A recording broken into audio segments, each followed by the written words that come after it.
Live from San Francisco, it's Rex Broadcasting Wrestling Observer with Dave Meltzer and Brian Alvarez. Are you ready?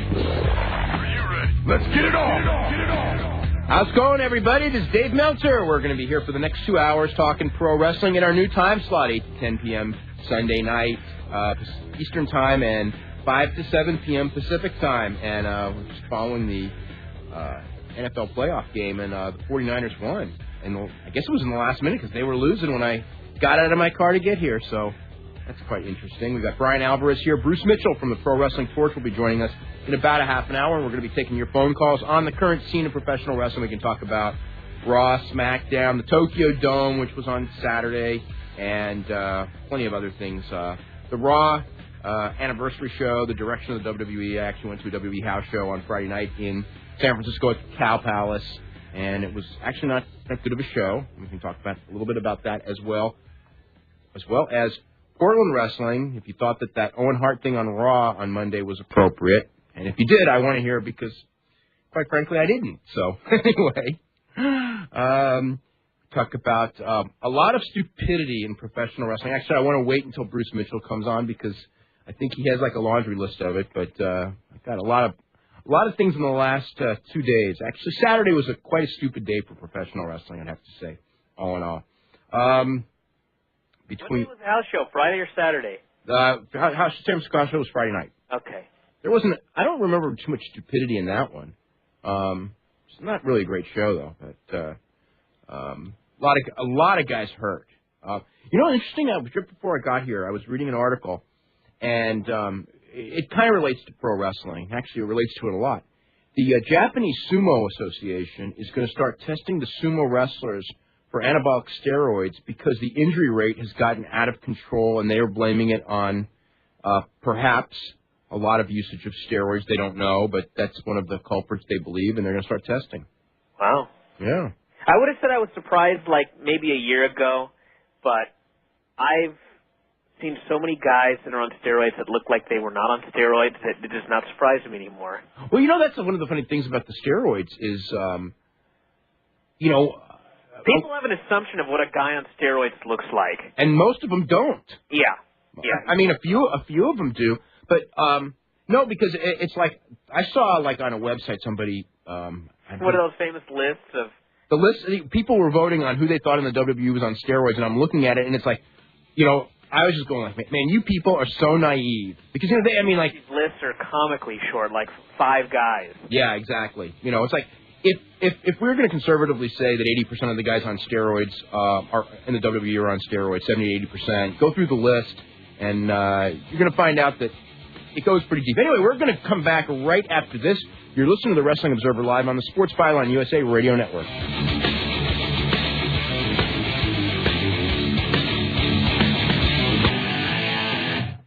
Okay, welcome back to Wrestling Observer Live. I'm Dave Meltzer, editor of the Wrestling Observer newsletter with Brian Alvarez of Figure 4 Weekly, and we're going to hear for 2 hours from 8 to 10 p.m. Eastern Time and 5 to 7 p.m. Pacific Time. And Brian, how was your New Year? It was good. That's good. I did the newsletter all night. You did? Is that pathetic? Oh man, that's why I did it a day early this week. Yeah. Because there was just like I wasn't going to be doing that one. I took too many days off right after the issue before had been finished because I was burned out on wrestling. So I ended up not having a New Year, but who cares? Yeah, well, I can't say mine was much better because everybody in the house was sick, so we ended up doing nothing. I think you need to fix the ventilation in your house. Why do you say that? Because it seems that everyone's always sick. Well, it's when you have a little baby. Oh, yeah. They just get sick, and then when they get sick and you're around them all day. I mean, I don't really get sick that much, but it just seems that it's constantly people are sick. Yeah, you're right. Oh, well, that's not good. The Tokyo Dome yesterday, Yuji Nagata beat Josh Barnett. Then, let's see, got Raw on Monday was the best of show, best of 2002, and then SmackDown was the first live show of the year, the first new TV show of the year, and a lot of injuries in WWE right now. Brock Lesnar's got a bad head, bad ribs, bad knee. Let's see, Big Show's got a bad back, Hunter's got a bad leg, Scott Steiner's got bad wind, Kurt Angle's got a bad knee, Rey Mysterio Jr.'s got a bad knee, Edge healthy. Jim Ross. Yeah, Jim Ross is healthy, and they did a nice feature of him on Confidential last night, and he loves the Oklahoma University fight song. But actually, he's not that healthy either because his Ross report is over and done with. I know. I'm going to miss the Ross report. Yeah, I know. It was quite. It was. I don't know what we're. It's if nothing else, you could see the injury report every week. Yeah, and I mean the whole thing was they stopped cooperating with people a long time ago. And they even sent out that press release saying if you want information, if you want accurate information, you need to go to WWE.com. And that was a Ross report, and now that's not there. So I think that they're blaming information maybe on their troubles. Which is it's. Well, I read some of the things that were written about people were upset and this and that, and like maybe morale is down because of the Ross report. When in reality, morale is down because things are bad. Because nobody's making money. Yeah. like they're used to making. I mean, the thing with WWE that's so pathetic is there's so many problems, and nobody really wants to look at the problems, or at least the people that should be looking at them. There are people that do.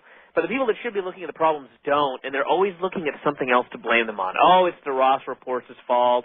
Oh, it's, The business is exposed. Yeah, the business was It's been exposed for 15 years. Yeah. And it all of a sudden hit last week, or this in the last couple of months. The writing on Raw is terrible, and even SmackDown. I mean, like, when I was watching that show, there are so many things on that show, a lot of the interview segments and stuff. I'm watching it and going like, they don't get it. That's not what people want. And, I mean, that wedding thing was horrible. Yeah, and they think that it's so horrible that it's good. But, maybe you'll have a segment, on one show that's so bad it's good, but this has been dragging on for so many shows that it's so bad that it's horrible. It's not good. It's not good at all. Anyway. Another thing with SmackDown is sometimes I'll watch a show and some things look so brilliant, and at the same time there'll be another segment immediately afterwards that I just roll my eyes like, okay, why did this happen? Like Eddie Guerrero, he had that mullet. There were signs every week for that mullet. And you could at least have done a hair match with Kidman. You know what I mean? Isn't that so funny? As soon as I saw him with that haircut, that was the first thing I thought was, well, first of all, I thought, that's his trademark. I mean, it's like, yes, it's old-fashioned, but it's his trademark. That's where he gets his heat. Yeah. And they don't understand that. And, okay, if you're going to do it, at least get some mileage out of it. Yeah, he just beat Kidman 2 weeks in a row. And why couldn't they have just done next week on SmackDown? Even if they don't want to do it for the Royal Rumble, how about next week on SmackDown? Kidman, I want your belt, and, I'll put my mullet on the line or whatever. Yeah. And do a hair match. Instead, he just shows up bald, and it's like, oh, there's money down the toilet right there. Yeah, but... That mullet was money. Yeah, I know. Anyway, we're going to go start heading to phone calls. We've got a full bank of calls right now, but if you want to jump in, you can jump in at 1-800-878-PLAY as soon as we hang up on somebody. We're going to Atlanta, Georgia first with Tom. Tom, what's going on? Snooze, you lose. We're going to go to Ed in San Antonio, Texas. Ed, what's going on? Hey, guys. I got a couple questions about the Tokyo Dome show, but first I want to say Thursday night I was very disappointed, and I'm not talking about the wedding. I'm talking about the fact that one of the greatest mullets of all time is no longer. Oh, my God. No longer with us. Yeah, it's kind of a shame. That's kind of like a thing, history thing with mullets, but I guess there's no more now. Yeah, that's the last one because Mike Awesome still has one in Japan. I think there's probably a couple of others over there still. Uh-huh. And, my questions about the Tokyo Dome show is first about Josh Barnett. Yes. What are the reports? How did he look? Does it look like he could actually make it in pro wrestling, or is this just... Well, rather than worry about the reports, I'll have a tape of that show in the next couple of days, so I would rather judge after seeing it. I heard he had a good match, though, but then again, it's like it's Yuji Nagata. So, but I was told they had a good match. Okay. And my other question is about Takayama. Yeah. I get the feeling that they're planning on pushing to the moon. And my question is... Not so much to the moon, but he's just so over that they got to do something with him. But, I mean, it's like, yeah, he's wrestling with one eye. I mean, that guy's going to be... It would be bad. I keep thinking, like, what's he going to be like when he's old? But I'm sure he's already feeling that today. Yeah. And if, like, let's say they give him the All Japan title or the IWGP title, do you think it'll work and succeed, or do you think it'll be a failure like, what's his name, Yoshida? The sumo wrestler? Who are we talking about? The guy who... Tadao Yasuda. Well, Tadao Yasuda is horrible. Takayama's not horrible. It won't be that kind of a failure, no. Okay, so you actually think that it could work? Actually... It depends on what they do with him, Yeah. I mean, they gave him the GHC title for a while, and then he had it for, 12 days, and it was over. Yeah. No, but I think in New Japan, I think he'll do all right. And I guess it looks like he's going to be doing a lot more work with New Japan now that they gave him that title. Yeah, it seems like it. And also, if I could ask one more thing about Billy Kidman. Mm-hmm. It seems to me, in my opinion, he's been putting on a lot of good matches, and he's getting more of a crowd reaction. Do you think that they're going to continue to push him, or do you think they'll cut him off at the knees? No, they're going to push him because that's Paul Heyman project, because he knows that they need to get another new guy in that great match mix. Because he knows he's got to keep presenting good matches, and there's, two of the guys that are in that mix, Angle and Mysterio, are out, so he's got to get, a couple new faces in there. So that's what this time has been. I mean, it's been planned. Are they planning on pairing him up with Torrie Wilson, or is he going to stay by himself? I don't know, because they threw them together on TV, and usually that means something. They've been doing that for quite a while. Yeah, right, without ever pulling the trigger on it. Yeah. I'm thinking that maybe he'll wind up with Dawn Marie. With Dawn Marie? Yeah. Cheating on, yeah. I like that story. I've written about that a couple of times. I like that story. I don't know if that's where they're going, but that means more Al. No. That's the way to get rid of Al. No. Yeah. No. Dawn Marie cheats on Al with Billy Kidman, and then we never see Al again. He's heartbroken, and he goes out of the country. And Torrie goes for revenge, or she's heartbroken. I don't know. Okay, and if I could just throw in one real quick thing. You mentioned about Sean Stasiak yesterday. Yes. On your report. Is he his own imposter, or what? Yes, I believe that he is his own imposter. Yes. So he's really that whacked in the head, then. I don't know that as a fact.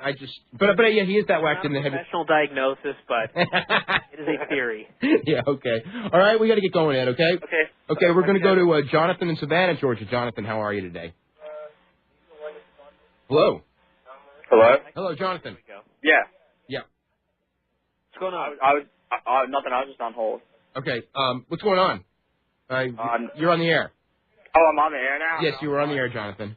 Okay. I had a question. I want to ask Dave. I want to ask you. What do you think of Hogan's comments about Mick Foley on that off the record? Actually, I don't have I don't have anything negative to say about that because he's sort of right. Exactly. He's sort of right.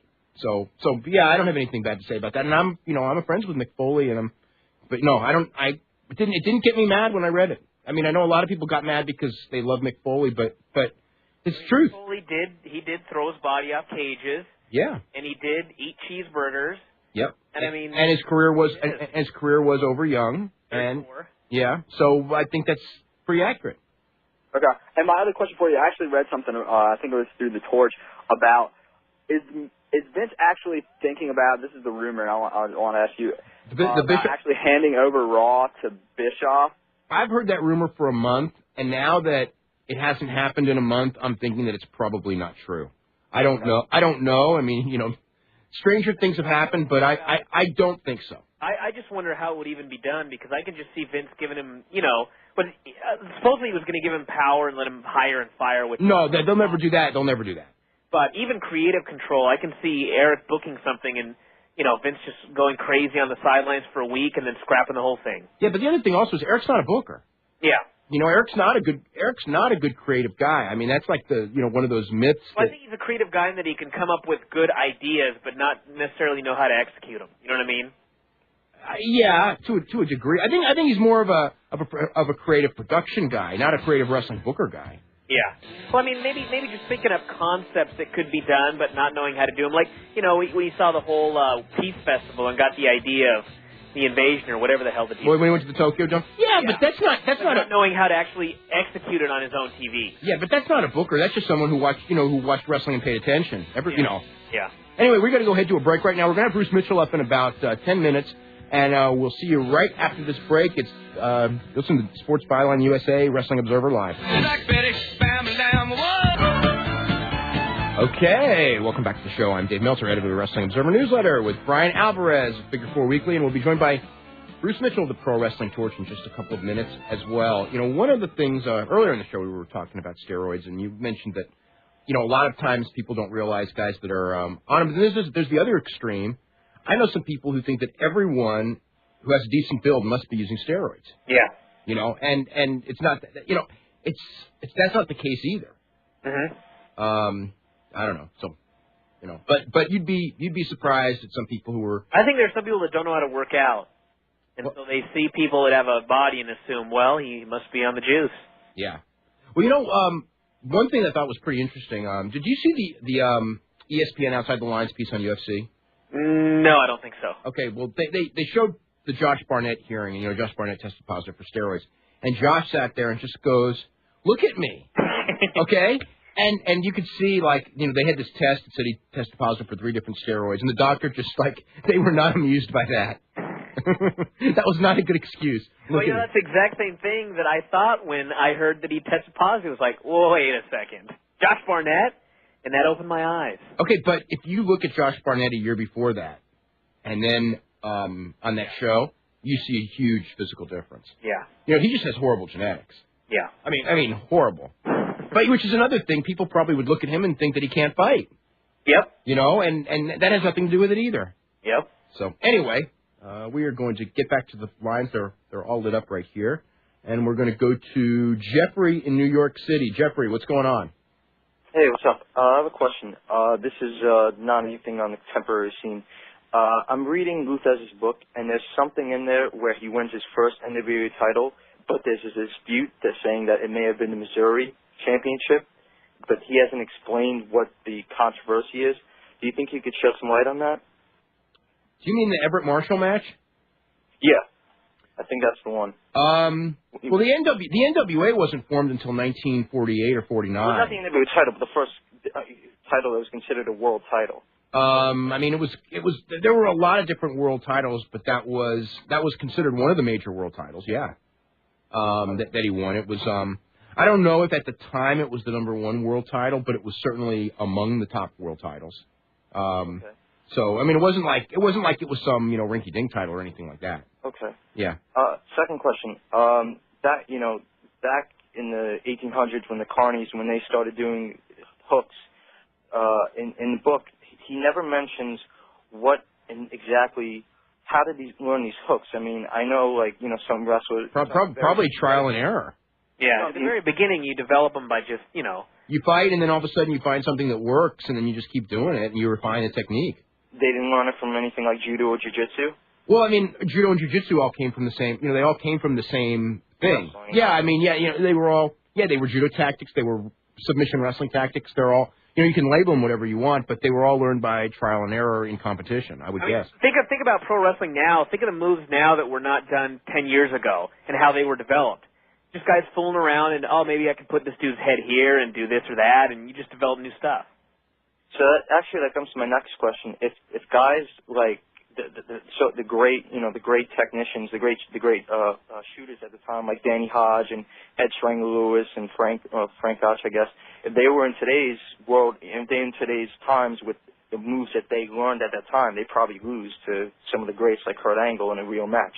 It all depends on the rules and what you're experienced at. Kurt Angle's not a submission wrestler. Kurt Angle in a freestyle wrestling match would beat. Yeah, that's what I meant. Yeah, not hooks. Yeah, Kurt Angle in a freestyle wrestling match would beat any of those people. Some people will argue Danny Hodge, okay, because Danny Hodge was a freak. He was just way ahead of his time. But Kurt Angle, you're still talking about a guy who is probably 25. Let's see, Danny Hodge's wrestling weight was 175. Kurt's was about 220. So you're talking about a 35-pound difference, and you're talking about 40 years of evolution later. That's pretty tough. Kurt Angle said about the guys today as compared to 96. Yeah, and Kurt Angle couldn't beat the guys today. 6 years after he was the best in the world. So, Danny Hodge was a freak, though. Danny Hodge, when he was a lot older and doing professional wrestling, he'd go in the gym and he'd eat up, Jack Briscoes and people like that were bigger guys than him, that were younger than him. So, I would say he would probably be competitive as far as freestyle wrestling. Strangler Lewis, I don't think so. I think that it would be you're just talking about too many years. Frank Gotch, too many years. Now, if you're talking about submission wrestling, Kurt has no experience at that. They might be able to beat him at that because it's their own game. My thought has always been if Kurt trained at submission wrestling, eventually he'd be able to beat them as well, just because more modern athlete. That's all. They said, actually in the Classic Wrestling Superstars, they were talking about this. They had I was taping some matches, and they said I think Jack Briscoe was doing commentating, and he said if Danny Hodge was in UFC today, he'd dominate the competition. Do you think that's relevant? Do you think that's true?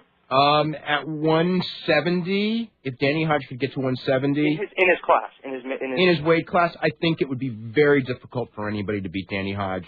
Just because. What about Matt Linden? You think he'd? Matt Lindland, I don't think so because Danny Hodge was a better boxer than Matt Lindland, and even if Matt Lindland, because of the evolution and everything, is a better wrestler now than Danny Hodge, which he probably really is. Although every Danny Hodge fan will kill me for that. The bottom line is that Danny Hodge was also a good boxer. It would be, he could probably fall victim to a submission because he never really trained like these guys do at avoiding submissions. But if he had good coaching, the thing with Danny Hodge also is that if he was around now, my feeling is that, he would know today's techniques.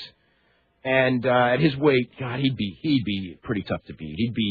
No one is impossible to beat, but boy, he'd be tough.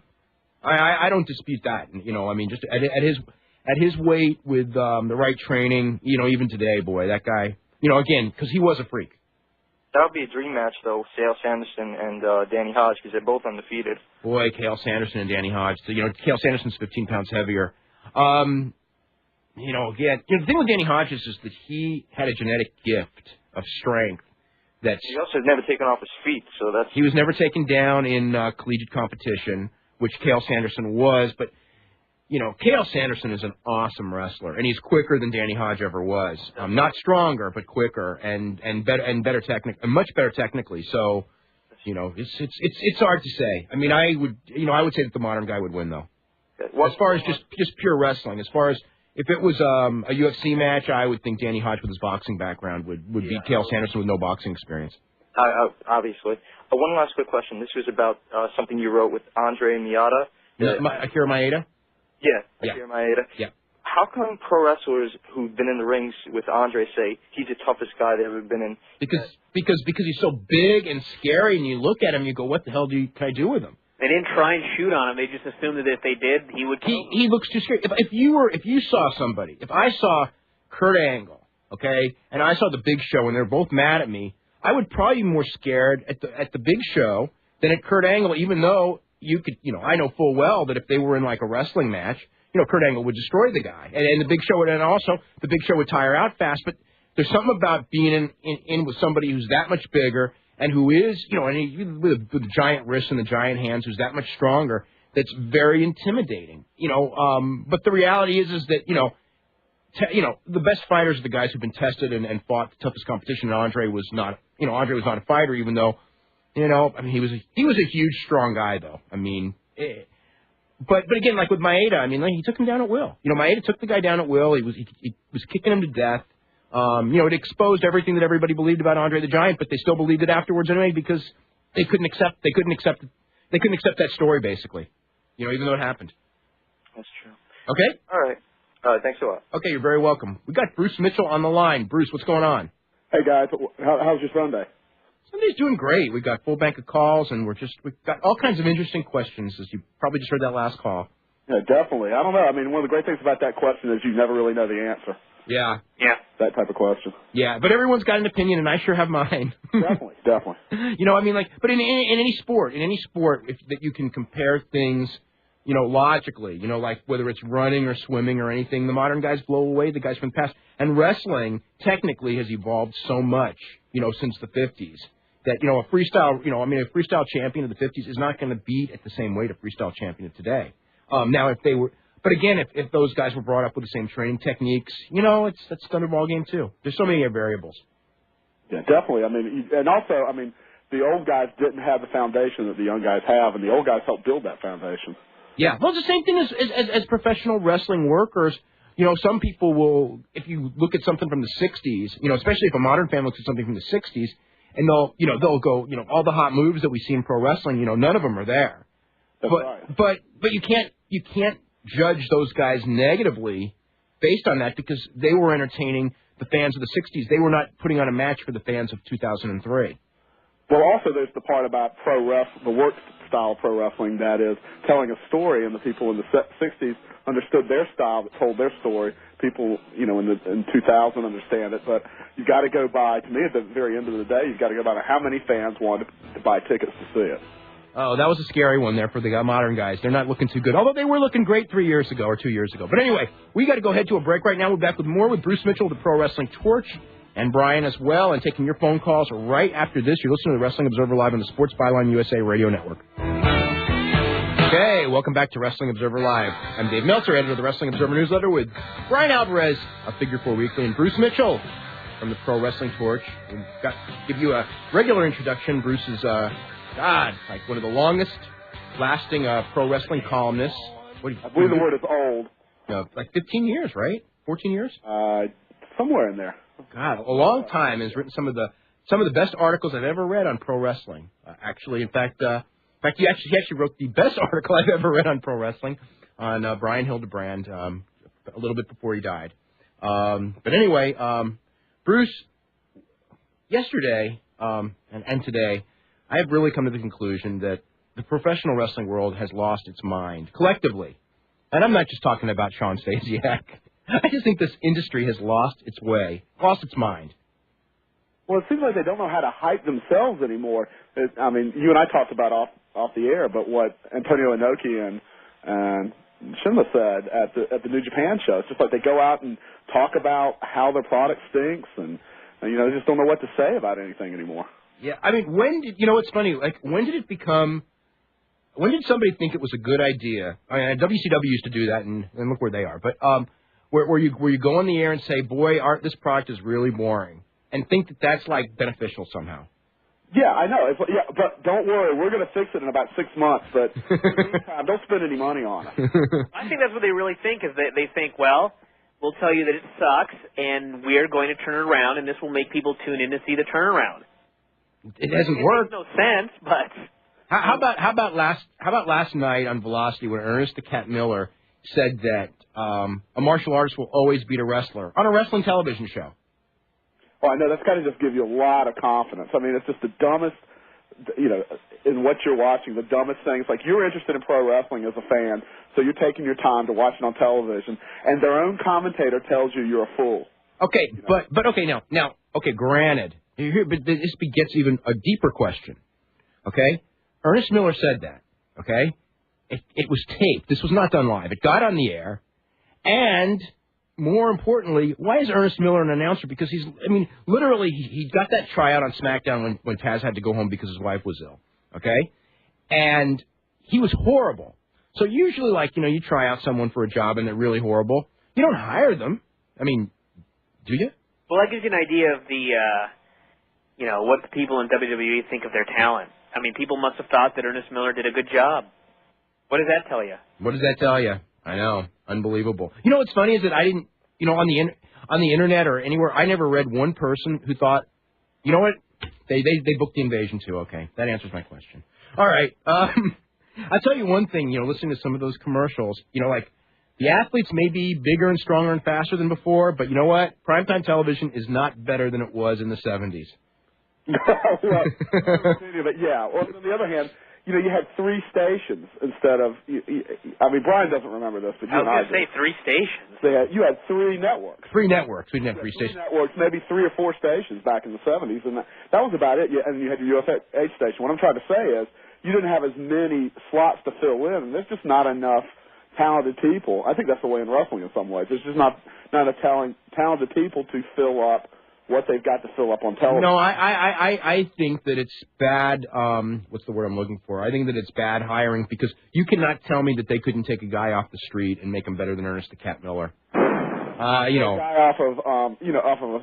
Oh, how about like some of those guys that Mauro Ranallo up in Calgary or somebody like that who they don't even know. I mean, somebody like that. Those guys, they're good. I mean, there are good announcers out there if they searched. But they probably thought that what might have fueled the Eric Bischoff rumor that Vince had gotten so desperate and so out of touch he was willing to give up creative control of Raw to Eric Bischoff was the fact that the only logical reason you can come up with for Ernest Miller having a job with the World Wrestling Entertainment is that his buddy Eric got him in, because that was the only logical reason that he got such a big push in WCW. Yeah.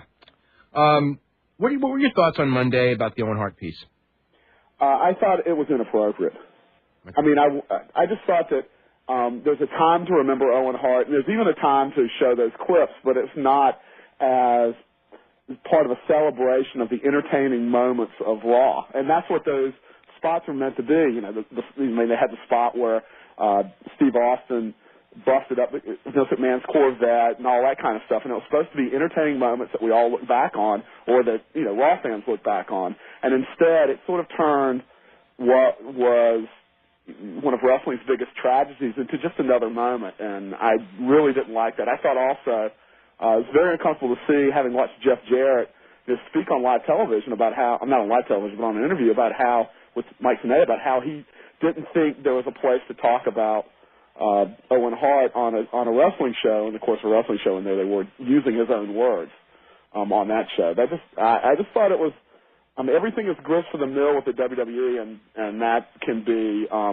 lead to some very uncomfortable moments. The other part of that, I'll tell you, that I didn't like is that the way that was presented, okay, and, you know, plus you got Terry and Coach, you know, it's almost like, you know, like the self-congratulation thing, you know, about like, look at this great television show that we produced. It's one of everyone's favorite TV shows.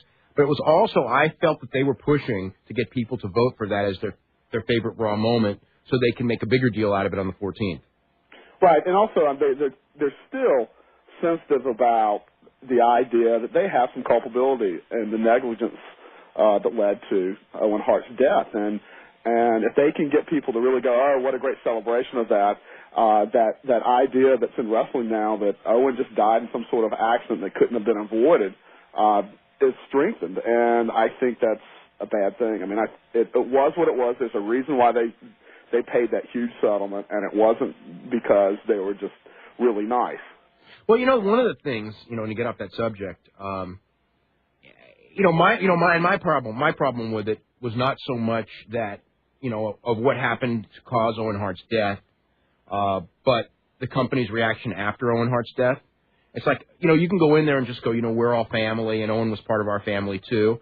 But it's like, you know, once he was dead, they sure did not treat Owen Hart's family like it was family. They treated Owen Hart's family like they were the enemies, and at any cost necessary, you know, they were going to win their fight. And I don't blame them for doing that in a sense, because that's what a corporation does, you know, when they're sued. But that means that they are not family. They are a corporation that was doing whatever it could to defend itself, and that's all. Well, that's true. You've got that level going on, and you've also got the level of they're an entertainment corporation that wants their fans to feel nice and comfy about what they're watching in certain ways, and they didn't want, so they had to have the propaganda front, then they had to have the legal front. Those are two different things, and it made me very uncomfortable the whole way. I'll put it like that. I just think there was a time for that, and also, you know, I gave them a pass in certain ways the day after, because everybody's in shock. They've got a 2-hour Raw show to do. They've got to acknowledge it. What did they do? Well, they did what they did for those 2 hours, and there are parts that were kind of inappropriate, and there are parts that were very appropriate. You know, Mick Foley and Jarrett and some other people talking, and they did an all right job. But 3 years later, to go back and go, woo, wasn't this entertaining? Wasn't this great? And you're right, Jonathan Coachman, and you know, the grinning Jonathan Coachman and Terry, who's better than Ernest Miller, but not by a long shot, out there just kind of putting together a clip show, just really wasn't that great. Anything you want to add to this, Brian? I was just, I watched it with some friends, and the whole thing with them is, it's almost like when you used to watch wrestling and you wanted to suspend your disbelief. I think that these people, and these were people that read newsletters and sort of knew at least enough of the story, and to them, it was almost like they didn't want to believe that this should not have been done. You know what I mean? Because it was about Owen, this guy that they liked, and they just kind of sat there and were very quiet, and then it was over, and that was that. It was very strange to watch. Yeah, especially because they went out of their way to make sure not to hype it so nobody could say they were doing it for ratings. And they weren't doing it for ratings. They were doing it because they thought that it was one of the great moments of Raw, and I think that the company wants it to win the greatest moment of Raw, which I think would be their affirmation that you know, after all those years and all the controversy about that show, as sort of their proof in the end that they did a good job on that day. Yeah. That's how I read it anyway. We are going to go to Alan in Deerfield Beach. Alan, what's going on? Hey, Dave. On the heels of what you just said, I was going to ask you, is Bret Hart going to be at the anniversary show? No. He's not? No, he's not. And I wanted to ask you, do you feel that the sentiments of Hunter Hearst Helmsley was authentic? Because there was some. Everybody, and I mean, people know. Like, people know that when Owen was alive, Steve Austin did not like Owen Hart. But right. I believe that the sentiments of everyone was pretty authentic. I mean, maybe one or two people questionable. Hunter. That's what I'm saying, Hunter. Yeah, I mean, that's the day after a guy died that you worked with. I'm sure he was sad. I think he was authentic. I mean, he wasn't Owen's best friend. He didn't go out there and say I was. Okay. I'm not going to knock anything that he did. No. And also wanted to know, what do you know about the status of Stone Cold Steve Austin? Speak of the devil. I expect him back. I mean, I don't know when. I'll tell you what. With this hype for the Raw anniversary special, which was on the 14th. Mm-hmm. They almost Bruce, don't you think that if they don't bring back Steve Austin on that show, people are going to be disappointed because they're not bringing back Bret Hart? Well, they had that spot on Monday Night Show where they said, who is the biggest star of the Raw years or something like that. Well, the answer to that's Steve Austin. And that's Steve Austin, and so that brings up the thought, that raises the expectation that they're going to have a segment on the biggest star of the Raw years. So you'd have to expect, if you're a fan just kind of sitting at home not knowing the ins and outs of it, you'd expect him to be there. So I think they've raised that expectation. Now, it's not beyond the World Wrestling Federation to raise an expectation and not follow through and try to get the rating out of it. But I would. It's going to hurt them if he's not there. I mean, I think I think that they at least need Steve Austin or Rock and one other star. They don't need both of them, and one other star that people haven't seen in a long time. It's almost kind of weird, though, with Austin, though. I mean, he's been gone for so long, and his return is going to be at WWE New York. Yeah, but that's the thing. It's the wrong place for the return, but the way they've hyped that show, they have to have somebody there. Yeah, it would better be Rock. Yeah, well, Rock would be better. Yeah, I agree. If it was up to me, it'd be Rock. Because if it was up to me, I would not put Austin on that show, but I also know that people are going to be disappointed if because I think the two people that everyone expects on that show are Steve Austin and Bret Hart. Yeah. And Heenan will be nice, but that's not the key. That's not a key guy. Yeah, by the way, saying that the Owen Hart thing was winning the poll on the website a few days ago. Yeah. Well, I expected it would. So. Yeah. Do you think Hunter's going over against Steiner? I mean, his political poll is. I think that it depends on who's hurt the least on the day of the show and who hasn't hurt anything. Who needs surgery? Who's going to need surgery quicker? Steiner's not really working out that well at house shows. I mean. Well, in the ring, he's not. He's getting big pops, but in the ring, I mean, his wrestling, he gets tired really, really fast, and he hasn't had good matches. And Hunter's not having good matches either. Because of the foot or the back or whatever. And lack of stamina and everything. The back, yeah. Ring rust or whatever. All those things, all the above, yeah. Alan, we got to go ahead to a break, okay? We will be back right after this. You're listening to Wrestling Observer Live on the Sports Byline USA Radio Network. Okay, welcome back to Wrestling Observer Live. I'm Dave Meltzer, editor of the Wrestling Observer Newsletter, with Brian Alvarez of Figure 4 Weekly and Bruce Mitchell of the Pro Wrestling Report. We have one phone line open at 1-800-878-PLAY, so you can jump aboard that right now, and we'll be, of course, here for another hour. We're going to go to Joe in Worcester, Massachusetts. Joe, what's going on? Hey, Dave, how you doing? Doing really good. Okay, I got a question for you. I read your 01 review in this week's Observer, mm-hmm. And do they have a heavyweight title? No, they do not. Because they use the NWA heavyweight title, right? That's what they've been using, yeah. Oh, then TNA kind of, I guess, took that away from them. Yeah, although Jeff Jarrett was on the show and he did bring the belt with him, but since TNA started, they have not had a NWA title match. I think the last guy I think that held the title that went there as champion, I think, was Dan Severn. Oh. When Dan Severn beat Shinya Hashimoto in that horrid match. I don't know if you guys ever saw that match, but that was one of the worst matches of the year. Are they going to do anything about that, or are they going to use the tag titles as the top belts? It looks like I think they want to use the NWA title because it's got that old history, and they kind of want to be like a 1970s style wrestling company. Mm-hmm. So I think they would like to do that if Jarrett will come. Oh. Yeah. And when Tiger Mask 4 signed with New Japan, did Sasuke receive any compensation for that, or? I don't know. I don't know whether he was in financial trouble and was looking. I mean, Tiger Mask has been wrestling full time for New Japan for a long time. He just, so I think it's been on some sort of a loan. And I'm guessing that they had paid, Michinoku Pro something. So, as far as the rights to use him for this whole last year anyway, since he was under contract to the other guys. So they may have bought some sort of rights from him, but I don't know that to be, for sure. Okay, last thing. Did you see the Chono-Nagata 60-minute match? Yes. Oh, what'd you think? It was a lot better than I expected it to be. Oh.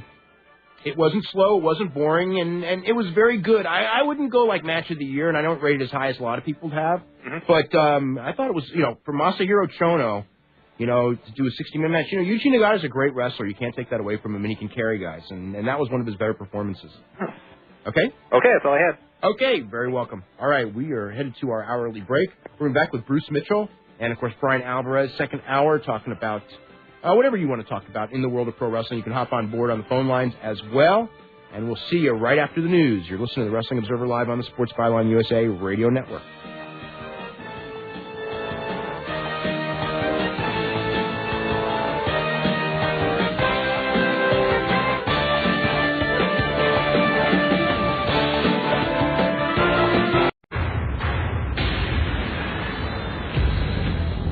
Welcome back to Hour 2 of the Wrestling Observer with Dave Meltzer and Brian Alvarez. Are you ready? Are you ready? Let's get it on! Okay, welcome back to the second hour here on Wrestling Observer Live. I'm Dave Meltzer, editor of the Wrestling Observer newsletter, with Brian Alvarez of Figure 4 Weekly. And for those of you wondering, the replay of this show will continue to air in the same time slot, even though we moved up the live show a couple of hours. The replay will be from 6 to 8 a.m. Eastern Time every Monday morning. So for those of you who usually listen on the replay or are listening now and occasionally listen to the replay, we'll have all that information up on the web as well. And let's see. Another subject that we have not talked about is Tank Abbott against Frank Mir, February the 28th, which is the next UFC. And I also want to run down a couple of pay-per-view dates coming up. Let's see. January the 8th will be the next NWA TNA. This coming Wednesday, the next NWA TNA pay-per-view. The only two matches that have been announced are the New Church against America's Most Wanted in their final match ever. And remember the last time there was a final match ever? They had a rematch 2 weeks later. And Jason Cross against Sonny Siaki for the X Division Championship. And I don't know. Those are the only two matches I know. The show's on Wednesday. And I know that there's going to be some surprises. So, anyway. Good. Yep. I don't know what they are. Let's see. Then on the 11th will be, which is Saturday night, there will be a tape of the December 23rd Pride show. January 19th, of course, is the Royal Rumble from Boston, which is actually traditionally the second biggest show of the year behind WrestleMania. Have you seen the Pride show yet, by the way? I have the tape at home. I have not. I'm gonna actually watch it tonight when I get home. Okay. Yeah. The December 30th, I'm more looking forward to the December 31st Pride show, which will not be airing in the United States. You mean the Inoki show? Yeah, the Bob Sapp Takayama show. More to see Mirko Cro Cop and Fujita. Yeah. I spent like that the 30th, so I guess that was Monday night. I stayed up all night listening to that thing. I had a friend who was there live who was like giving me like English blow by blow. Knee, another knee. How many knees is that? 11. It was so much fun. So anyway, I don't know if I'm going to do that one again. Wait till I get your phone bill. Yeah, I know. I think I may do that for the what's it called? For the when they do the tournament at the end of the year. Oh yeah. And then let's see, February 2nd, there's going to be a Japanese hardcore wrestling pay-per-view, and February the 9th is going to be the Sting Lex Luger match. So those of you who have not seen Lex Luger wrestle in a year and a half, which is just about all of us, if you really want to see him, you got a chance on February the 9th to watch Lex Luger blow up really fast and win the WWA title from Sting and all that. Anyway, we're going to come back with your phone calls right after this. You're listening to the Wrestling Observer Live on the Sports Byline USA Radio Network. Okay, welcome back to Wrestling Observer Live. I'm Dave Meltzer, editor of the Wrestling Observer newsletter, with Brian Alvarez of Figure 4 Weekly and Bruce Mitchell of the Pro Wrestling Torch. And we're going to be here every Sunday for 2 hours from 8 to 10 p.m. Eastern Time, 5 to 7 p.m. Pacific Time. Wanted to get to a couple of topics, and we're going to go back to the phone calls. Brian, what are your thoughts on Tank Abbott and Frank Mir from a business standpoint? And who do you think is going to win? I don't think that will sell one ticket to my... Actually, you know what? It will, just because it's Tank Abbott. But there are matches that would have made more money than that one. Do you think he's got a chance? No. Okay. I think he's got a chance, but a very slim one. Okay. I don't know who's going to win Wrestler of the Year this year, but there should be an award this year for the all-time greatest wrestler over the age of 50 this year. Don't you think? Tenryu, absolutely. Bruce, have you watched some Tenryu matches this year? Yes, I have. Yeah, unbelievable for considering his age. I mean, he's the same age as Ric Flair, basically. He's amazing. No, I mean, he's still consistent. He's so smart in how he works, and athletically, he's got something left. I don't know how he does. I don't know how his body holds together because, he took a lot of bumps and he worked a hard style. He sure did. I mean, look at what the people who worked that style with him and where they are now. They're dead. I think that every young wrestler should watch Tenryu. I remember writing that when I watched the Tenryu Muta match, thinking that maybe a lot of it was Muta. I'm sure a lot of it was, but I'm a huge Tenryu fan now after watching a bunch of his matches the last few days. Yeah. Everybody should watch that man. Did you see the Kojima match from? Yes, I did. That match may have been the best match this year. Yeah, that was so awesome. Yeah. Well, it is Kojima, who's an awesome wrestler too. So let's see. Second place would be Flair. Third place would be Hogan. No, Hogan's not 50 yet. No, it'll be third place would be Vince McMahon. An honorary. Starts to go down. Starts to go down pretty fast. Nick Bockwinkel. Anyway, we're going to go to Tom in Atlanta. Tom, what's going on? Hey, a couple of questions. Yes. I saw in Confidential that next week they're doing a Four Horsemen retrospective. Yes, they are. And Tully Blanchard is being interviewed. I was wondering, he's not employed by the WWE in any way, is he? No, but they're going to talk. I mean, when they did the plane crash thing, they had David Crockett on. Bobby Heenan. Yeah. Is he still? Are he and Arn still I guess on the outs? I don't know. I don't know what's going. I haven't heard anything about that in years. So I don't know. Because I don't think anybody's close. I guess Arn came out with his book a couple of years ago, and I guess he was still really pissed at him. Yeah, they were mad because Tully revealed a lot of stuff that they thought he shouldn't have revealed. But right. Now I think since everyone knows that it was all true, that whatever. Second question. I read your review, Dave, of Jerry Lawler's book. Bruce hated that book. I just want everyone to know this.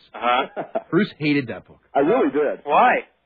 I loved I loved all the stuff about Memphis. That was a lot of fun to read. I wish there'd been more of it, frankly, but I really enjoyed it. But when it got down to this 53-year-old guy, I guess he would go on that list too. I'd put him ahead of Vince McMahon. A 53-year-old guy. I would put Jim Ross ahead of Vince McMahon. Huh? Jim Ross. He wrestled on the Christmas show. Jim Ross. Yeah. Anyway, go ahead. Well, anyway, just to read about how this poor guy, all of a sudden he's a celebrity. He thinks he's supposed to get underage girls. His entire life, not underage girls, but for 53 years old, I'd say underage. 20-year-old girls and 19-year-old girls his entire life, and then all of a sudden the well runs dry, and he can't understand why that happened. And to just read about him striking out again and again, I really felt sorry. He really looked. I thought he was pathetic. I mean, I really was creeped out by it. I just thought it was pathetic, and I thought that he couldn't see what the situation was with Stacey Carter, and I'm sure he saw. Oh, he still doesn't see it. And he still doesn't see it, and it was love that a 40-something-year-old man, and I'm a 40-something-year-old man right now, got up with a 17-year-old girl and put her on TV, and then at some point she left him, and he thought it was love. It boggles my mind. I mean, it really does. And he's gone from a guy that I just thought was going to was ahead of the game the entire way to a guy that's very much behind the game. And I didn't feel sorry for him, but I was really creeped out by him. I mean, he had no self-knowledge of what kind of person he was to me at all. And it's not that wrestlers are good for that, but, I mean, his was the worst by far. Dave? Yes. Am I to understand from your review that Jerry slept with Tammy Sitch right out of high school? No, I think no, he wanted to, but I don't think he. That was his plan. That was his plan. That's why Chris Candido got his job in Memphis. I don't know that he ever did. Yes, but he admitted that in the book. That he admitted that him and Dennis Coralluzzo. That was the plan. I just didn't know whether the plan went through. I don't know as a fact if it didn't. Okay, I understood it was someone else completed the plan. Well. Okay. Well, actually, a lot of people complete the plan. Okay. But that's another thing. Don't forget to mention the upcoming HBO special Smashing Machine. Oh, awesome. You must see that. Yes. And I'm just going to watch it just for Brian's depiction of that wrestler's girlfriend is kind of like Sable too, as just like this harpy that. She's not Sable too. She's totally different than Sable. Dawn Staples. Right. She's just Dawn Staples. Swingy? No, that's not the word. Dawn Staples. You really do have to watch that movie to see Dawn Staples. I mean, it's a very interesting girlfriend. And I think everybody has known somebody like Mark Kerr with a girlfriend like Dawn Staples. No, nobody. You guys do not. No one has known anybody like Mark Kerr. Well, maybe not exactly, but everyone has known a girlfriend like Dawn Staples, but no, Mark Kerr is a unique person. Yes, he is. Yeah. Gentlemen, have a good day. Okay, you're very welcome. Yeah, definitely want to bring that up. That's the 12th, so that's this coming Saturday night on HBO. Go out of your way to see that one. That's I don't know, best movie on this thing in well, I don't know, in a little while. I don't know, Reversal actually, which is totally different because it's a feature film. That was actually better. I think I like the Mark Kerr film better. Than Reversal? Really? Maybe just because I'm not I don't have a family. I don't know. Yeah, maybe. Oh, Reversal was just so awesome. Yeah. We're going to go to Dennis in Kirksville, Missouri. Dennis, what's going on? Hey, Dave. Hey. Got 3 quick questions. First of all, you kind of alluded to this a little bit earlier, right after I got on hold, but I read on your site this weekend about the Andre the Giant match in Japan. I've never seen it. I was just wondering what happened, why did it happen, and what was supposed to happen. I don't know what was supposed to happen, but this is what happened. Okay, it was 1986, and Akira Maeda in 1984, he had gone with this promotion called the UWF, and their big gimmick was that, we're real. We're doing real matches, which they weren't. They were doing stiffer worked matches. But he was trained by Carl Gotch, and he was a, pretty tough guy. And he had a rep. He kind of was, I don't know how to, I don't want to say he bullied people, but he sometimes did. He did bully people. I should say that. Okay. So anyway, they talked to Andre, and basically they told Andre, you better, they wanted Andre to kind of humble the guy, because everybody figured, Andre could humble the guy. So Andre went in there, and he was kind of drunk, and he went in there to humble the guy, and he didn't get the job done, and he ended up getting really, really tired, and it turned into a shoot. Andre started it, not Maeda, which is actually contrary to what most people think the story is. Because Maeda has started in almost all the other occasions. But in this one, Andre was going for Maeda's eyes. Andre was no-selling Maeda's moves. And finally, Maeda realized that, this is a very dangerous situation, and I better fight back. And so he got on his feet and got in like this karate stance and started kicking Andre in the knee. And Andre could do nothing about it because Andre had no reflexes. He was too slow. And kicking him in the knee and kicking him in the knee. And then he started going, he got a little bit more guts, and he started going for a takedown on Andre. And Andre had no balance. And Maeda took him down about 3 times, and Andre, because his knee was killing him, and because he was out of shape, he couldn't get back up to his feet. And Maeda's standing there over this guy who's laying on the ground, can't do anything, and he's looking at the corner and going, this guy tried to take my eye out, now can I finish him? And they all shook their head, no, you can't. So he just kind of stood there and didn't know what to do. And finally, Inoki came into the ring and just said, okay, this is over. And Maeda threw this kick at the guardrail, and it was the greatest kick he ever did in his life. I mean, he just destroyed that guardrail. It was one of the kicks I'm sure he wanted to give Andre when all was said and done. And that's what happened, and it never aired on television in Japan ever until last night, believe it or not, after 16 years. And they put it on the air last night. So that's the story. My 2 other questions are about current wrestling. First of all, I assume that Vince's hope for WrestleMania is that he has The Rock, Steve Austin, Bill Goldberg, maybe Hogan. Of course, they've already got Steiner in there. Is that kind of where I got the impression no Hogan, but I think that they sure want everybody else, yeah. Okay, here's my question. After WrestleMania is over, you've got all these main event guys. What do you do with them? Well, I don't think they'll all be around. But, hey, I'd rather have that problem than the problem they got now, which is every main eventer's hurt and none of them are over. And my final question is for all you guys. The Michaels Triple H Armageddon match really kind of disturbed me, because I'm wondering if wrestling hasn't gotten to the point where it's almost too real. Because you saw in the first fall, I think it was Michaels hit Triple H with a flaming barbed wire board, and then 10 seconds later, Triple H gets the pin. Then you have Michaels diving off the top of a cage through tables, and they both get up and fight again. And I'm just wondering, do you guys think that wrestling has almost become too real? Brian, what do we should tackle? Well, actually, Brian, tackle this one right when we come back, because we got to hit a break right now, okay? Okay. All right, thanks. All right, so we'll get back to that subject right after this break. You're listening to the Wrestling Observer Live on the Sports Byline USA Radio Network.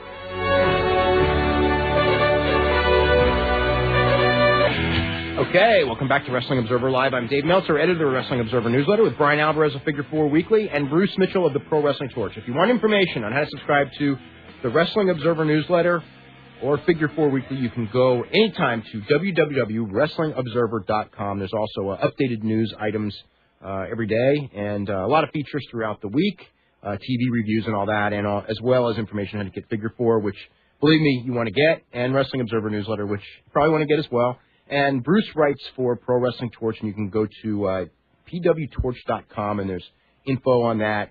He basically more writes VIP stuff. I don't see much of your stuff on the web these days. Yeah, it's kind of trending that way, but that may change. We'll see. Oh, really? Yeah. Okay. Brian, style of wrestling, the Hunter Hearst Helmsley, Shawn Michaels match where the guys did those big moves and then got right up and continued for another match. That actually, his question confused me because he was asking if it's more real, and what they were doing was very not real. So, but I mean, the one thing is, it's not so much in WWE, but it's on the Indies and even like TNA and stuff like that, where to me it's almost too real in that wrestling is fake. And I know some people will get very upset when I say that, but it is not real. And I don't understand, some of these guys go in there and they kick each other as hard as they can. And, you know, I hear people do interviews where they go, you know, if you can't take it, you shouldn't be in pro wrestling and all this and that. And my whole thing is, you know what, today there is an alternative. It's called UFC, and it's called Pride. And if you really want to kick someone in the head as hard as you can, then there's that, you know, there's that option for you. And I just look at it like, I would rather people learn how to throw a really great worked punch that fooled everybody in the crowd into thinking that they had really punched a person than to watch somebody really punch another guy in the head. Because I just don't understand the point of it, and I don't know, I hate it. Okay, well, that's something different. I mean, like, you know, one of the things that I used to hear when guys would do a lot of big moves and get up from them, the old-timers would go, that's not realistic. But, no, and you know, my argument always was, but if they can get up from them, then actually it's more realistic. Yeah, it's like, okay, here's an example from an old All Japan match where Misawa takes a German suplex and lands right on top of his head and hops right back up. Okay? Well, Misawa really did land right on his head on that German suplex, and he really did hop right back up, which tells me it's possible to do that, so that does not look fake. Yeah. Something like getting hit with a barbed wire board on fire and then hopping right up afterwards, that does look fake. But, I mean, it's like you watch Tenryu, and Tenryu's gimmick is almost that he undersells. I mean, he takes a punch right to the face, and he almost doesn't even flinch. And that's part of the gimmick, that he's this tough old man. And if you're a tough old man, then you can take a jab to the face and maybe not flinch, and so that's realistic. But it just all depends on the context. And, you know, going through tables, you can go through a table and not get hurt, so that's one thing. But the barbed wire board, that's something totally different. Brian, I don't know if you heard this or not, but, you know, Shawn actually did get hurt in that match. Oh, did he? Yeah, he's hurting really bad. He's not going to do any more matches for a couple months. Wow. Yeah. From the table, or? I don't know which spot, but it was from doing that match. So he hurt himself. So that match, you know, wasn't worth it. Yeah. If you hurt yourself, and I mean, the injury rate, that's the key to this whole thing, is the injury rate of wrestling is out of control. People should not be getting hurt. There's always going to be guys getting hurt, but it shouldn't be as much as probably they are right now. Well, here's another thing, too. For guys that are working the indies, and maybe you get a show a week or 2 shows a week, and you're going in there and you're getting kicked full force, and you're kicking guys full force and all this, and you can survive that, that's great, but what's going to happen when you have to go? I'm sure that a goal, most of them, is to go to WWE. And what's going to happen when they get there and they're working 4 nights a week? A, they wouldn't be able to do that, and B, they're going to be told that they cannot do that. So why not work on a style that maybe you're going to have to use someday? I got another one for you. This was pretty interesting. I was watching Tough Enough on Thursday. And you know, Steve Regal, William Regal, and Triple H have said, you know, that they think that Tough Enough is hurting the business. Now, I don't think Tough Enough is hurting the business. But I saw something on Tough Enough, okay? And it was the guys doing the moonsault practice. Mm-hmm. And I know, I've been told by so many wrestlers, I know that the moonsault is not really that difficult to move. When you get up there, back with your back facing, and you jump off, generally speaking, you're either going to land on your head or more naturally, you're going to land on your chest, and you're going to be able to do it. Yeah. Okay? However, when guys do moonsaults in the ring, whether it was Kurt Angle or Big Van Vader or Keiji Muto or anyone who did them, Owen Hart, people are always in awe. What a beautiful move. Okay? And to me, when they showed those trainees, how many people were left? 5 or 6? I think 5 were left at that point. Five were left at that point because I think they cut Justin before they did the moonsaults. Every one of them hit it perfect not perfect, but everyone hit the moonsault on their first opportunity. To me, it was just like these freaking amateurs can do a moonsault with on the first time they go up there, they hit it. I mean, who the hell cares about that move? I mean, that was really my reaction. And I thought that should not have been on the air. And maybe I'm stupid, but I was real strong on that one. Well, I also think that part of it is just that high flying has advanced so much that the moonsault really isn't anything anymore. I mean, it could be if you protected it, but they don't, so, you know. Well, I think that's one of the keys. I mean, if you protect the move and portray it on your television like it really means something, whether it's, a punch to the groin or a moonsault or a submission move, then it can get over the fans if you do it over and over and over again. But what I really do object to is these moves, and you see it on NWA TNA and you see it in indie shows, where they do a spectacular move and the guy gets right back up and they do another spectacular move and then another spectacular move and it means nothing in the context of the match.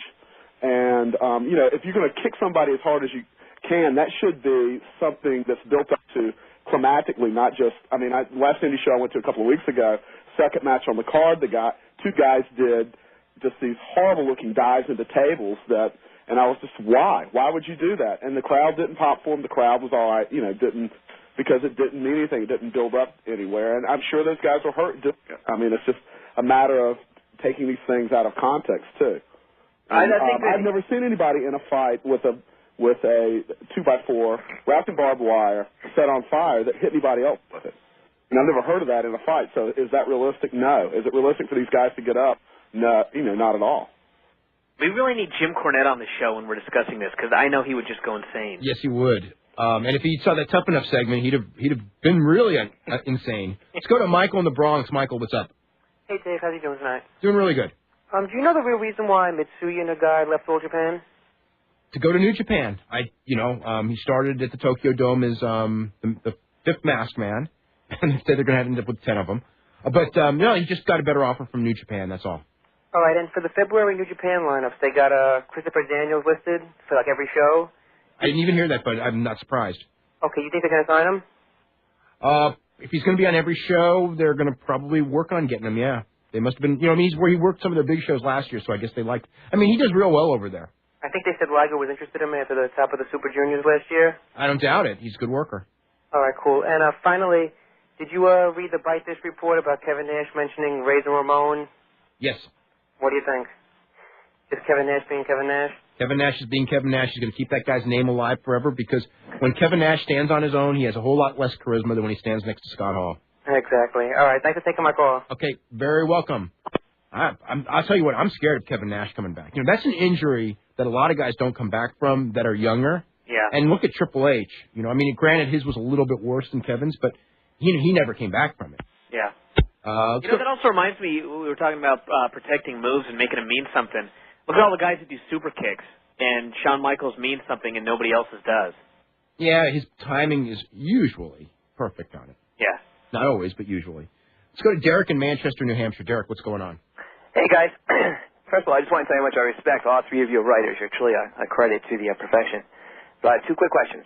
The first one is about the Hurricane. If we lived in some sort of bizarro world that cruiserweights weren't pigeonholed into a certain slot in the WWE, regardless of what they do you think he could actually be booked to be a big draw? And I say this because I think his gimmick is one of the only innovative things done in wrestling since Crash TV.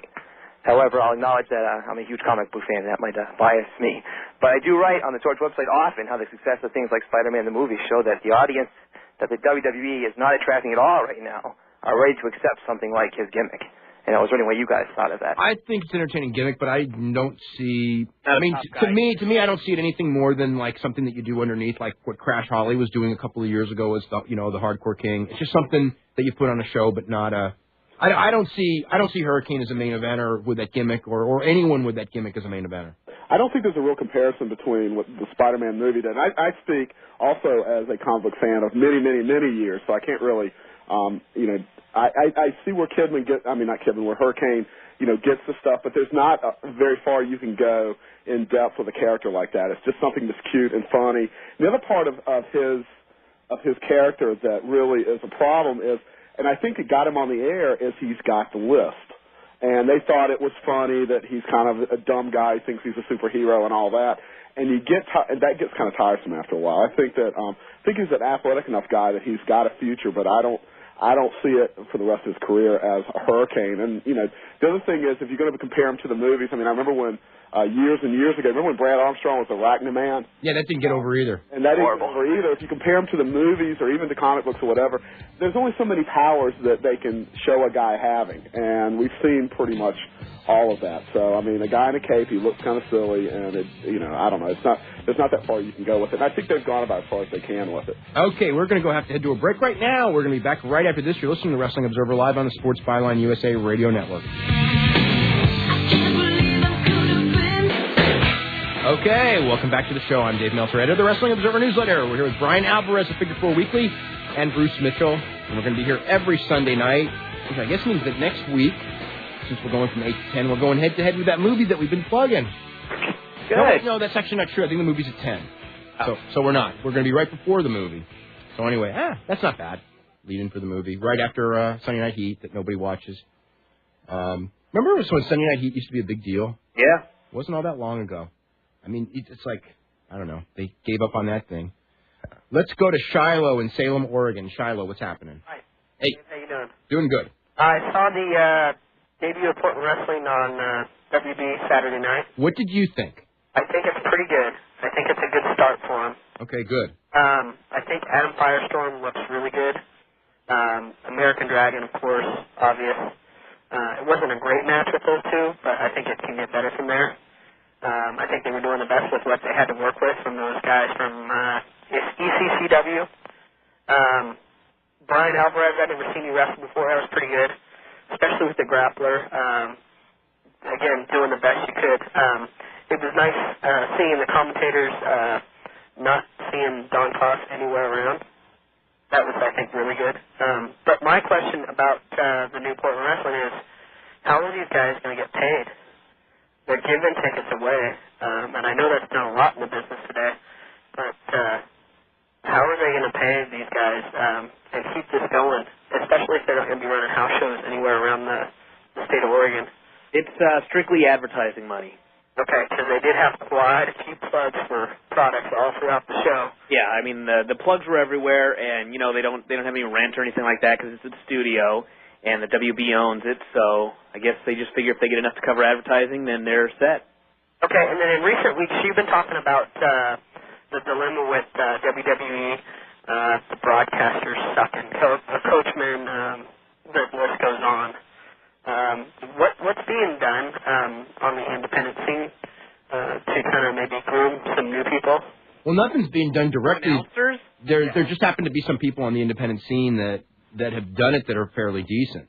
Yeah. And that's the thing. And it's sort of frustrating to me watching independent tapes and seeing some people that are much better. And granted, okay, Jim Cornette, doesn't want to go there, and they don't ask because they know he doesn't want to go. But he's busy. What? Cornette is best right where he's at, grooming the talent for the future. Yeah. Hey, he actually is, except that when he grooms them and then they take them and do the exact... they have no long-term planning. Jim Cornette has trained Shelton Benjamin, not so much Charlie Haas because he was more, in other places, but Shelton Benjamin from day one to be this baby face. And then he shows up on TV as a heel, and he doesn't know how to play heel because he's never done it. Ever in his life. That's right, ever. And it's like, so, I saw him on the house show the other night, and he doesn't know how to be a heel, and it's not his fault, and he's looking green because he doesn't know how to be, he groomed Leviathan to work a certain way, and then they bring him up there with a different gimmick, and the guy was lost, and it's like, there's that aspect of what Jim Cornette is doing and what they're doing, that disconnect. I use that word a lot. It's just so frustrating because, we'll watch guys on OVW and know how to use them and know their future. And, granted, they've done a great job with Lesnar, and Cena's going to make it again, even though he hasn't been used right. He will end up. All odds. Yeah, against all odds, he will make it because his talking is just that good. But, they don't, they have to come up with their own things, and it's hurt their product. I mean, greatly. I mean, my God. Speaking of Lesnar, is he going to be 100% for WrestleMania? Mania, who knows? That's several months away. But hopefully, I don't think any of these guys are going to be 100% because they don't take time off when they're hurt. Okay, and then finally, with the Tough Enough, why don't they spend more time instead of in the ring doing the moonsault thing and all these segments that they've been doing, working on the work rate? Why don't they spend a little more time next season on maybe mic skills and showcasing that and kind of working with that and kind of showing the fans at home what it takes to be good on the mic and maybe to groom them in the beginning a little more? I don't know. Because I have a feeling that if there is another season of Tough Enough, which there's a good shot there will be, that they will probably take it, try to do something different, because I think that they'll see the falling ratings for the season as the idea that this direction of Tough Enough may have run its course. So they're going to try to do something wacky. You know how they do on TV? They introduce the new cousin or something like that. Oh boy. Yeah. Thanks, Dad. Maybe they can train little kids to be wrestlers, too. Oh, God, please. Let's not. Yeah. Wasn't that Matt Ratz? Yeah, Matt. They could bring in Eric Bischoff. That's trouble waiting to happen. Yeah. Thanks. Okay, you're very welcome. We're going to go to Lowell, Massachusetts, and Victor. Victor, what's happening? How you doing, Dave? Doing really good. How's Brian doing? Good. And Bruce? Oh, got one question for you. Do you think today's wrestling scene is missing the major territories to produce seasoned talent? Yeah, but it's not going to... That part of wrestling is... That's gone forever? I don't want to say forever. The way it was in the 70s and 80s, yes, that's gone forever. There's always going to be these things like these Portland wrestlings that pop up, but they don't give the guys enough work to where it's such a huge jump from Portland wrestling, that Brian does, to WWE, and there's not that transition. It's not the old Portland wrestling where these guys are working 6 nights a week and doing 20-minute matches, and after, 18 months of that, you're pretty good. Well, one of the problems right now with WWE is they desperately need, new acts, and they rode ECW going out of business and then getting a lot of talent through that, and then WCW going out of business getting a lot of talent through that. They didn't do all that good a job of making the most out of that talent, but now there's no other place like that, and the territories, I agree with Dave, are not coming back, the territories that we knew in the 70s and the mid-80s and 60s. The economics are different. The reason they're not coming back is two. Number one, the cost of television time is too expensive, and number two, you just can't get people will not buy tickets to see territorial wrestling today. They just won't. There's a million reasons why, but anyone who's worked indies, and Brian works indies every week, he's not working in front of 1,500 and 5,000 people, which is what a lot of those guys did in the old days. Portland wrestling, they were they drew good crowds every Saturday night. You can't do that today. It's just impossible. Is that thanks to Uncle Vince or? Obviously. It's thanks to cable television. If it wasn't Vince, it would have been somebody else. I don't blame. Vince had a lot to do with it, but Vince upped the ante and changed wrestling to where it costs so much money to impress people, and people want, when people go, they want to see a Titantron, and they want to see the fireworks, and they want to see superstars, and when they don't see that, you can give them good wrestling, and there's a core of fans, very small core, that do want to see the good wrestling. But, you see with Ring of Honor, we saw it with King of the Indies last year, the number of people that will go to a show, and these are, great, talented shows, it's embarrassingly small when you get right down to it. Yeah, especially I remember going back when I post the flashbacks, and I'll read a year after ECW went under, there'll be a show that had a half dozen guys from ECW or more that were on TV featured every week, and it drew 100 fans. Yeah, because it's not wrestling. Wrestling is what Dave was talking about. Now wrestling is the Titantron and the pyro and the loud music, and it's a big show, and that's to Vince's credit that he raised the the ante's so high on it that it's really hard to compete, but it's also a problem because now when they go and it's a flat show, that you can't get by with just wrestling, and you can't get by. You've got to do all these other things, and he may have pushed the ante so high it's going to be hard for him to ante up at some point. It will be, and it is, because I know, like, I was at a house show Friday, and there were people disappointed because there was no Titantron and because there wasn't really a lot of pyro, and you know, so and all they saw was wrestling matches. And they had to pay whatever it was, $20, $40, or whatever it was. Yep. When twice a week for 4 hours, they can watch it they can watch it for free. Yeah, and and not enough. Some people were complaining not enough interviews. It's like you can't duplicate the TV thing at a house show unless you spend the money that you do on TV. And if you spend that kind of money, you'll lose money at the house show because you know what I mean. It's one of those things. Right. Thank you very much, gentlemen. Bruce, one more question. Is there a chance we'll see you against Pat McNeil at WrestleMania with Wade Keller as the guest referee, possible? I'd prefer to see Wade Keller versus Pat McNeil with me sitting on my couch at home. Okay, great. Thank you very much, gentlemen. Have a good night. You're doing a great job. Okay, thanks very much. We're going to go to Muskegon, Michigan, and Mike. Mike, what's going on? How you guys doing tonight? Doing really good. Just one quick comment I wanted to make on a subject you guys brought up towards the beginning of the show about how the WWE seems to be kind of bashing their own product. And I was watching Confidential last night, and I noticed they did that, dream match Brian.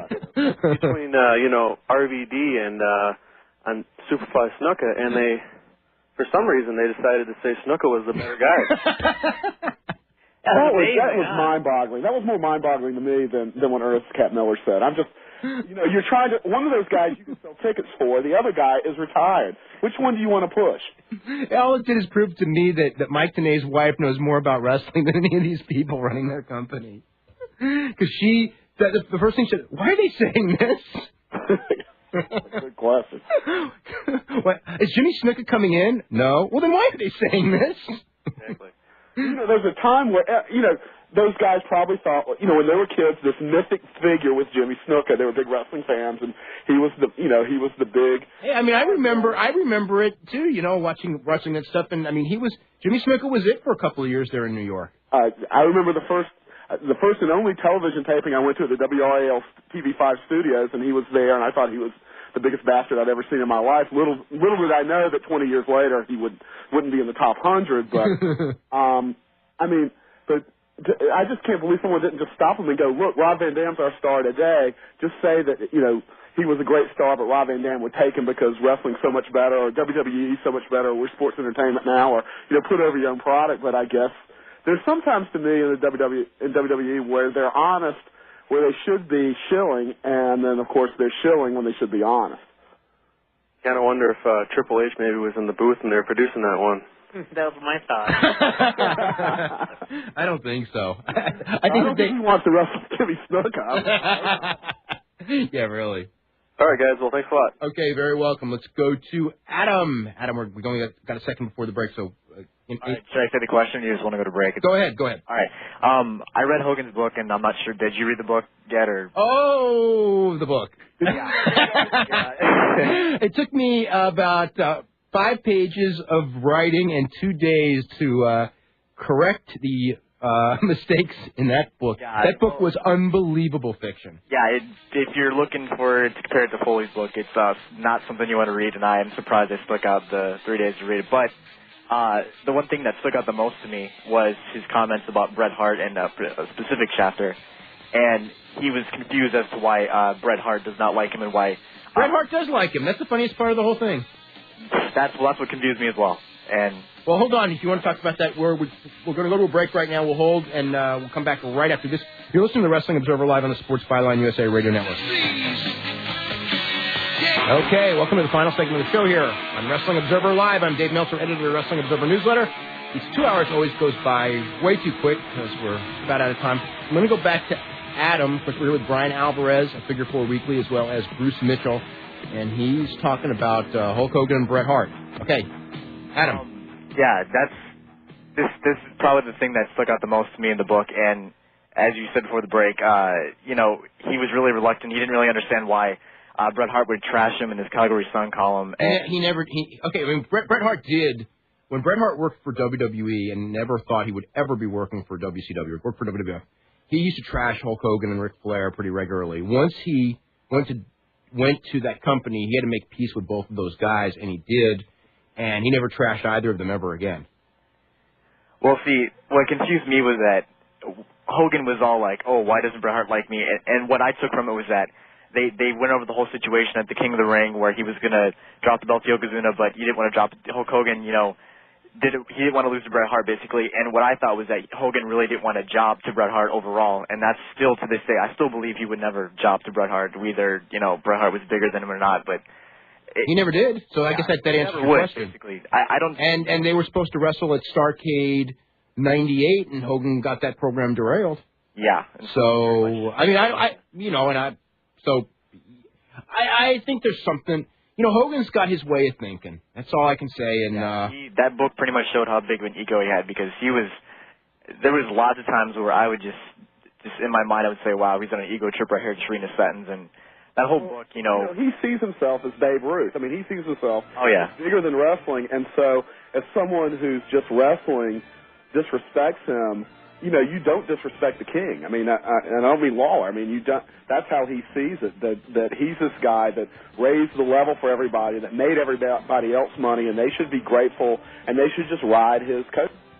Mm-hmm. Yeah. The truth is, there's some truth to that, and there's a whole lot of not truth to what Hogan said. Even what he said in the book about the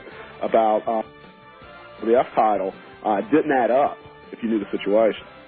No, well, so much of that didn't add up in the whole book. I mean, it's like almost all the stuff that I know didn't add up, and so then I'm thinking of the stuff I don't know, that probably doesn't add up either, although I don't know. Anyway, we are totally out of time, Adam. Thank you very much. Bruce, thank you very much for joining us. Brian, of course, thanks. We'll be talking next week. Got a whole bunch of good guests lined up for the rest of January, so this is going to be a lot of fun this month. We'll see you next Sunday night at 8 p.m. Eastern Time on Wrestling Observer Live. Listen to Wrestling Observer Live on the Sports Byline USA Radio Network.